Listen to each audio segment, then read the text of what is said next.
আসসালামু আলাইকুম। তা আমি কিছু কথা বলি আজকে। আমি 1 মাস পর আমি আজকে ইনকাম করলাম 400 টাকা। মানে আমার এই প্রাইভেট গাড়ি আমি কিনছিলাম উবারে চালানোর জন্য। তো গত মাসের 14 তারিখ থেকে আর কি বন্ধ ছিল আমার গাড়ি, গাড়ি চালাইতে পারি নাই।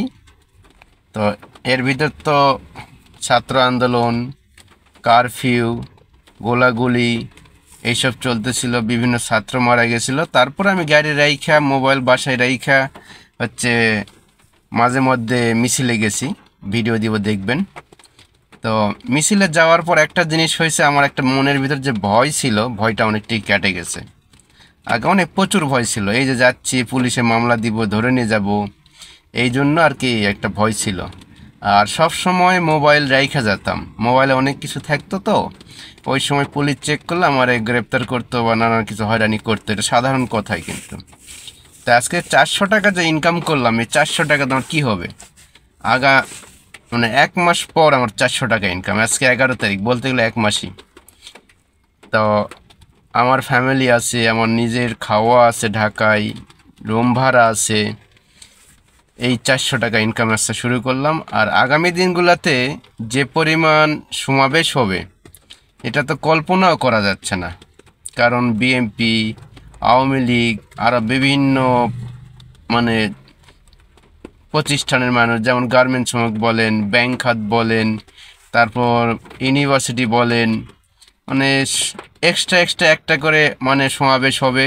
এতে করে সমস্যা আমাদের, এই যে আমরা যারা কাজ করে খাই বা কর্ম করে খাই, যে কর্ম মাধ্যমে আমি চলি, আমার ফ্যামিলি চলে, তারা আজকে প্রচুর বিপদে আছে, নিজে আমি প্রচুর বিপদে আছি, যা বলার মতো নেই। তো তারপরও সর্বশেষ যে কথা বলতে হয়, বাংলাদেশ সরকার, যে ফ্যাসিস্ট সরকার শেখ হাসিনা ছিল, তার ছত্রছায়ায় পুলিশ যে পরিমাণ বেপরা চলতেছিল, অর্থাৎ যারা অন্যায় করতেছিল তাদেরকে সাপোর্ট দিতেছিল পুলিশ, মানে দলীয় যেসব লোকজন ছিল তাদেরকে সাপোর্ট দিতেছিল পুলিশ। আর যারা সাধারণ মানুষ তাদেরকে হয়রানি করতেছিল পুলিশ, গায়েবী মামলা দিয়ে তাদেরকে গ্রেপ্তার করতো, হয়রানি করতো। তা আজকে যে পুলিশ হামলা করছে, থানা পুরাই দিছে, পিটাই মারছে, এটা পক্ষপাতী। কেননা এইটা না করলে তারা আজকে যে দাবিগুলো উঠাইতেছে কখনোই তারা উঠাইতো না। যদি শেখ হাসিনা পদত্যাগ হওয়ার পরে এদের থানায় যদি কেউ হামলা না করতো, তাদেরকে না পিটাইতো, তাইলে তারা তাদের ভুল বুঝতে পারতো না। আর আজকে পিটাইছে, পিটাই মারছে, থানায় আগুন দিচ্ছে, হামলা করছে, তাদের ফ্যামিলি পুরো হামলা করছে। এখন তাদের পরিচয় দিতে লজ্জা লাগে, পুলিশ বলে। আর যখন ক্ষমতার ছত্রছায়ায় ছিল তখন কিন্তু পুলিশ বলে হুঙ্কার ছাড়তো সিংহের মতো, যে আমি পুলিশের চাকরি করি, তোর দেখে নিব। এরকম অনেক কথা। আমি একটা গ্যারেজে গাড়ির কাজ করাইতে গেছি, সেখানকার দুইটা ছেলেরে ধরে বলে, এই স্টুডেন্ট আন্দোলন হওয়ার সময়, যে আমরা স্টুডেন্ট মেরে ফেলাইতেছি, কিছু হইতেছে না, আর আপনি ফাও কথা বলতেছেন।